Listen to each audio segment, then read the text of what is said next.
नसरापूरच्या घटनेतील आरोपीला आमच्या ताब्यात द्या, आम्ही त्याला फाशी देऊ अशी मागणी नागरिकांकडून करण्यात आली।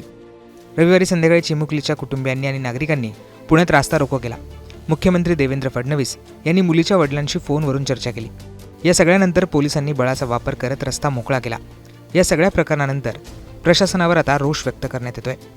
दुसरीकडे आरोपी भीमराव कांबळेची काळी बाजू देखील आता समोर आली आहे। कांबळेला याआधी देखील 2 गुन्ह्यांमध्ये अटक झाली होती।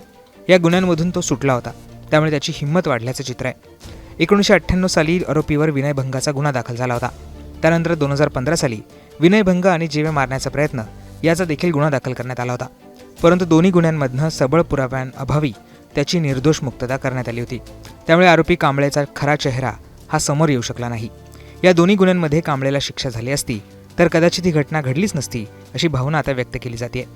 2015 साली आरोपीवर स्वतःच्या पुतणीवर अतिप्रसंग करण्याचा प्रयत्न केल्याचा आणि जीवे मारण्याची धमकी दिल्याचा गुन्हा दाखल झाला होता। टीव्ही लावून देण्याच्या बहाण्याने आरोपीने पुतणीला घरात बोलवून तिच्यावर अतिप्रसंग करण्याचा प्रयत्न केला होता। त्यावेळी तिला कोयत्याचा धाक दाखवून जीवे मारण्याची धमकी देखील दिली होती। पीडितेने स्वतःची कशीबशी सुटका करून घेतली होती। या प्रकरणी आरोपीवर पोक्सो आणि इतर कलमांतर्गत गुन्हा दाखल करण्यात आला होता। 2019ला आरोपीची सबळ पुराव्यांअभावी न्यायालयाकडून मुक्तता करण्यात आली होती। त्यानंतर त्याला भोरमधल्या त्याच्या गावातनं बाहेर काढण्यात आलं होतं। आरोपी नसरापूरमध्ये मजूर म्हणून काम करत होता। 1 मेला दुपारच्या सुमारास चिमुकलीला वासरू दाखवतो म्हणून तो गोठ्यात घेऊन गेला। तिथे अत्याचार करून त्याने दगडाने ठेचून तिची हत्या केली होती। त्यानंतर मृतदेह शेणात पुरून ठेवला होता। गावकऱ्यांनी सीसीटीव्हीच्या माध्यमातून आरोपीचा शोध घेतला। त्यानंतर पोलिसांनी आरोपीला अटक केली। आरोपीला ताब्यात देण्याची मागणी गावकऱ्यांकडून करण्यात आली। यासाठी महामार्ग रोखून धरण्यात आला होता।